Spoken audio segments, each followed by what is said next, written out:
Hola, feliz tarde. Les saludamos desde aquí desde Barquisimeto a todas las personas que nos ven a través del Facebook o del YouTube para hacerles saber que estamos pendientes grabando los videos ya que en vivo no pudimos transmitirlos debido a la situación del servicio de internet que presenta mi ciudad. Te damos gracias por saber entender esto y bueno, te invitamos a que estés pendiente de lo que es el Facebook, a las notificaciones para cuando se estén transmitiendo o estén disponibles ya tú estés activo ahí en ese momento. La enseñanza de hoy es la tercera enseñanza sobre la oración y en esta vez se trata de escuchar la voz de Dios y obedecerla. Por años usted ha escuchado, bueno y yo también he escuchado una frase en particular. Y cada vez que escuchamos esa frase, déjame decirle algo, pareciera que a uno menos le gusta cómo lo expresan, nos gusta menos lo que quieren decir. Y yo te garantizo que tú también la has escuchado. Por lo general la dicen después de que ocurre una tragedia, incluso la expresan hasta en tono religioso, cuando la gente quiere parecer muy sabia, cuando las circunstancias parecen hasta ser contrarias a lo que dice Dios en su palabra, a lo que Dios ha prometido en su palabra. Y la gente lo dice, y muchos lo aceptan. Pues déjeme decirle que la frase es la siguiente. La frase es, hermano, recuerda que Dios tiene el control. Recuerda que Dios es soberano. Por más espiritual que sea ese tono, por más espiritual que utilicen ese tono para expresar esta frase, no sé, nos inquieta un poco en el espíritu como por qué la utiliza. Y no porque yo crea que Dios no es soberano, porque sí lo es. Déjame decirte que la palabra soberano significa por encima de todo y de todos, supremo en poder, en rango y en autoridad. Es sin lugar a duda, esa definición encaja con una parte de lo que Dios es. Sin embargo, muy a menudo, cuando las personas se refieren a la soberanía de Dios, lo hacen dando a entender lo siguiente: nunca sabrá lo que Dios hará. Fíjense, nunca sabrá lo que Dios hará. Después de todo, Él es poderoso y por completo independiente de sus actos. Por consiguiente, Él hace lo que quiere cuando quiere. Fíjate bien, nos hacen entender lo siguiente, que nunca sabrá lo que Dios hará. Después de todo, Él es todopoderoso y por completamente es independiente de sus actos. Por consiguiente, Él hace lo que quiere cuando Él quiere. ¿Cómo te parece?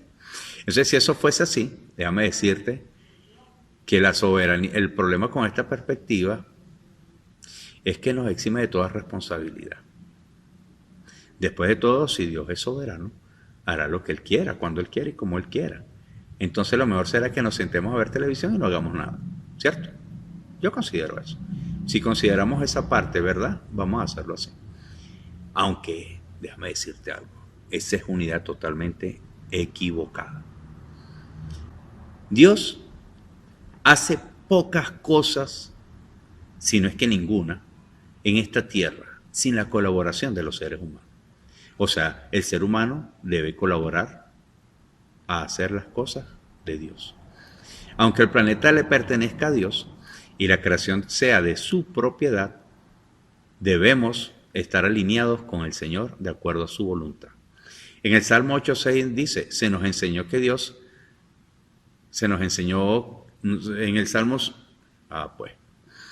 el Salmo 8:6 se nos enseña que Dios al ser humano lo hace para señorear sobre las obras de Dios, o sea, de sus manos. Va a señorear sobre todo. Va a señorear sobre todo. El Señor mismo puso a cargo ¿a quién? A nosotros, a la humanidad. Alégrate por eso. Él no interviene en los asuntos relacionados con la tierra cuando se le antoja. Él interviene en los asuntos relacionados con la tierra solamente cuando alguien está orando. Dios respeta el dominio y la autoridad que nos ha dado. Por tanto, hasta que el arrendamiento de la humanidad termine en este planeta, Dios utiliza su poder solamente en la tierra cuando alguien le pide ayuda. Debido a que las personas que oran a menudo lo hacen en secreto. Es como si Dios actuara por su propia cuenta. Sin embargo, en la Biblia se nos enseña desde Génesis hasta Apocalipsis que la oración y la fe se conectan al Señor es con la humanidad. La oración y la fe se conectan a Dios. ¿Cómo? Con nuestra boca. Con nuestra boca. La oración, acuérdate, la oración es orar, hablar, es comunicarse. Y la oración junto a la fe conectan al Señor con la humanidad. Cada vez que usted vea a Dios obrando de manera sobrenatural, de seguro hubo alguien en algún lugar que oró para que Él se manifestara. Hoy más que nunca es de vital importancia que los cristianos entendamos esto, que estamos viviendo la última etapa de los últimos tiempos. Estamos en la antesala del más grande derramamiento de la gloria de Dios en el planeta. Cosas sorprendentes y sobrenaturales están sucediendo, justo como la Biblia nos dijo que ocurriría. Muchos creyentes solo se sientan a ver los eventos como espectadores espirituales. Creen que Dios en su soberanía está derramando un poco de su maravillosa gloria celestial con señales y prodigios sobre la tierra. Pero déjame recordarte que no es así como funciona. Entonces, ¿cómo sucederán las cosas? Podremos preguntarnos, ¿verdad? En Hechos 2 del 17 al 19 nos indica qué acontecerá. Vamos a ver. Dice, y en los postreros días, dice Dios, derramaré de mi espíritu sobre toda carne, y vuestros hijos y vuestras hijas profetizarán. Vuestros jóvenes verán visiones, y vuestros ancianos soñarán sueños. Y de cierto, sobre mis siervos y sobre mis siervas en aquellos días derramaré de mi espíritu, y profetizarán. Y daré prodigios arriba en el cielo y señales abajo en la tierra, sangre y fuego y vapor de humo. Si leemos de nuevo la última parte de este pasaje y quitamos los signos que están colocados a través de las traducciones, vamos a descubrir que la mayoría de las personas han pasado por alto, algo que han pasado por alto la mayoría de las personas. Verás que Dios está diciendo que cuando sus siervos y siervas profeticen, que declaren su voluntad y su propósito divino en intercesión y fe, Él responderá a esas confesiones con señales y milagros. ¿Qué significa eso? Que si el último derramamiento de su gloria se aproxima en toda su plenitud, entonces cada siervo y sierva de Dios debería estar en su lugar. Dirás tú, ¿en cuál lugar debería estar? En el lugar de la oración. Algunas personas podrían, no sé, argumentarse y pensar que Dios hará las cosas por su propia cuenta. No necesita que uno lo ayude. Después de todo, todos esos asuntos son muy importantes para confiárselos a la humanidad, dirías tú. ¿Cómo Dios va a confiar un asunto tan importante a la humanidad? ¿Cómo? Uno podría pensar así. Sin embargo, déjame decirte algo. El Señor te indica a que entiendas de una vez que tú eres importante para Él, que tus oraciones son lo que reflejan la autoridad en Él. Es la autoridad tuya, es la autoridad que el Señor te dio, que el Señor te dio. Entonces tú debes entender que como las oraciones del pueblo preceden el mover de Dios. ¿Sabes eso? Nuestras oraciones, todo lo que salga de nuestra boca, va a preceder al mover de Dios sobre la tierra. Bueno, y uno podría pensar que Dios podría tener asuntos más importantes que estar aquí pendiente de la humanidad. Bueno, nos damos cuenta de que si nos ponemos a pensar que Dios envió a Jesús en su soberanía, en su poder, en su autoridad, podremos pensar que lo hizo así y que nadie estaba orando por Él. Pero déjame decirte que Dios ha respondido y dice que no. Él no lo hizo porque a Él le plació hacerlo, No lo hizo porque vulgarmente le dio la gana, no.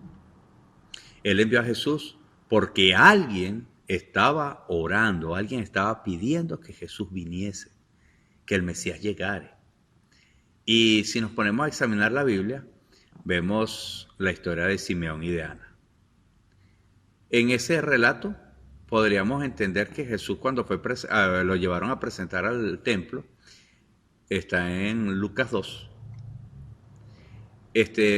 Cuando fueron a llevar a Jesús al templo a los 8 años, cuando sus padres lo llevaron a ese templo, lo iban a dedicar al Señor.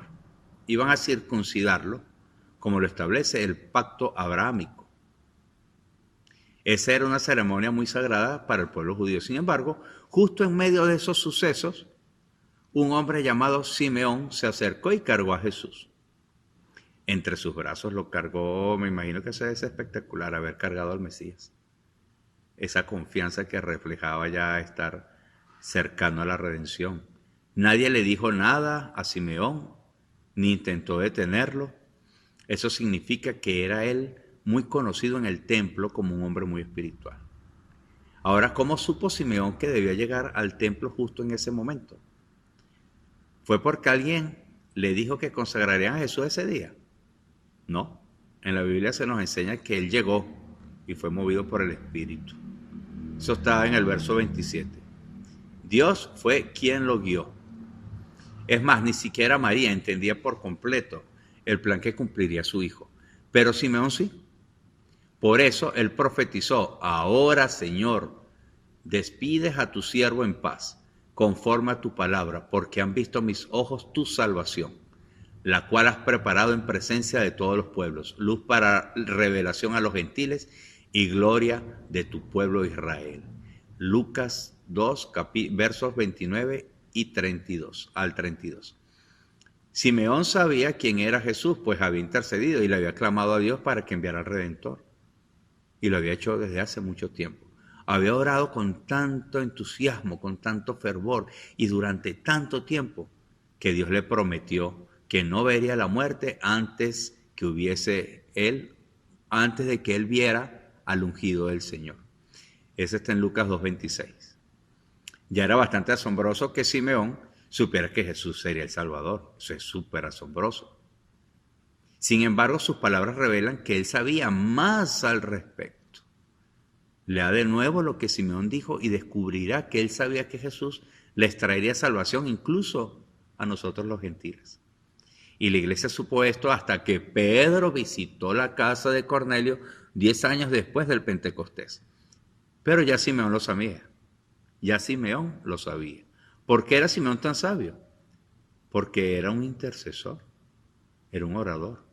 Los intercesores saben cosas que otras personas desconocen, porque Dios se los revela. Dios les revela los secretos y los misterios divinos, porque ellos están clamando constantemente al Señor. Ellos están en constante oración con el Señor, están en constante comunión con el Señor. Él les va a dar la información confidencial. Cuando Simeón terminó de profetizar sobre la vida de Jesús, se acercó una mujer llamada Ana, quien había sido viuda por 84 años, en los versos 36 al 37. Y nos damos cuenta de que era un caso distinto al de Simeón, pues ella no fue guiada al templo por el Espíritu Santo, porque ella vivía allá, ella ya estaba allí. De hecho, en la Biblia se nos enseña que ella no se apartaba nunca del templo, sirviendo de noche y de día con ayunos y oraciones. Y no tenía una semana o dos en el templo, estuvo ahí desde que murió su esposo. Oró en el templo por más de 80 años. A eso le podríamos llamar: está consciente de lo que es el programa, está consciente de lo que es la tarea, está consciente de lo que es la voluntad. Así debemos nosotros estar conscientes. Debemos querer participar como participó Ana en este caso.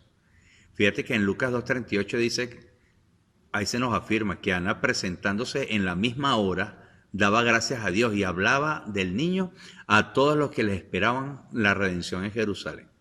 Nadie le dijo quién era Jesús. Lo supo desde que lo vio, pues al igual que Simeón, había orado durante años para que Jesús fuera enviado. Yo te invito hoy a que medites al respecto, incluso medita al Dios Todopoderoso.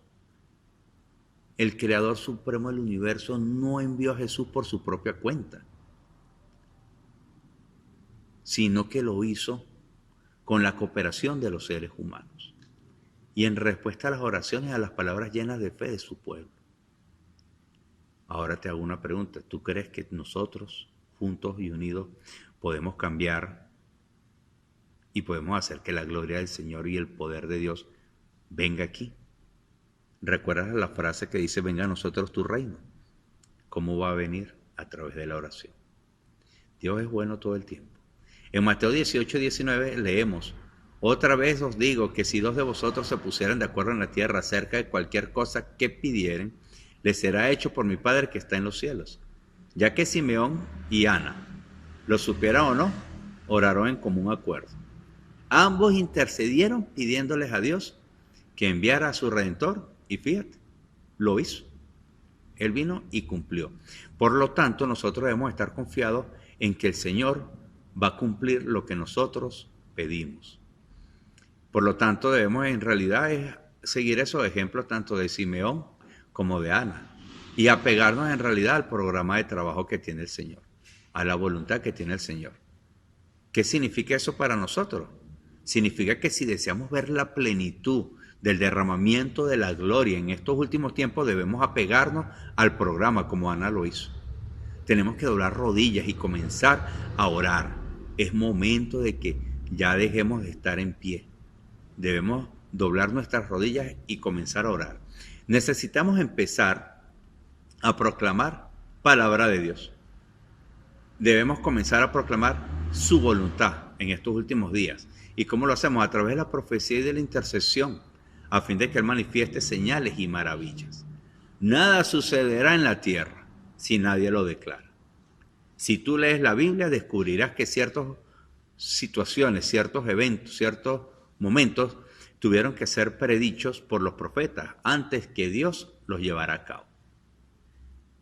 Fíjate el caso de Elías. Elías oró por que no hubiese lluvia y duró 3 años sin lluvia. Y luego de los 3 años volvió a orar para que hubiese lluvia y hubo lluvia. Elías también estuvo apegado a lo que fue el programa del Señor. Jesús regresará. Pero déjame decirte algo. Aunque tú no ores, Jesús regresará, porque Él viene por su pueblo y viene pronto. Pero déjame decirte que el pueblo de Jesús ora. El pueblo de Jesús pide, clama y está vigilante, expectante a la llegada del Mesías. En este mundo está tan lleno de pecado que está a punto de derrumbarse. Y toda la creación gime, está gimiendo a consecuencia de todo ese pecado. Dios le va a poner fin a esta era, así como lo dijo en su palabra, sin importar lo que tú y yo hagamos. Él encontrará un Simeón y una Ana en alguna parte a fin de que lleven a cabo la labor que se le ha encomendado, que es la labor de la intercesión, la labor de la oración. Sin embargo, si todos los creyentes oraran en lugar de que solo lo hicieran unos cuantos, el Señor te garantizo que incremente ese nivel de gloria que acompaña su venida. Y si clamáramos en un mismo sentir como lo hizo la iglesia primitiva, el poder de Dios sacudiría este planeta. Dios siempre actúa escuchando el clamor de su pueblo. Él no cambia, pues hoy en día continúa haciendo los mismos milagros que realizó en Hechos, pero esta vez se moverá de una manera más poderosa y gloriosa que en aquella época. Ahora está tu corazón hambriento por experimentar ese derramamiento. ¿Cuál derramamiento? El de los últimos tiempos. Si está tu corazón hambriento, anhelas ver esas señales y maravillas sobrenaturales que Dios tiene preparadas para este tiempo final. Entonces, bueno, yo creo que es momento que comiences a orar. Conviértete en un intercesor, ríndete al Espíritu de Dios en oración y confiesa su voluntad. Recuerda, escucha su voz y obedece. Es un mensaje para ti, para mí, para todos los que tenemos convicción y confianza en el Señor. Escucha su voz y obedece. Dios te bendiga. Jesús es el Señor.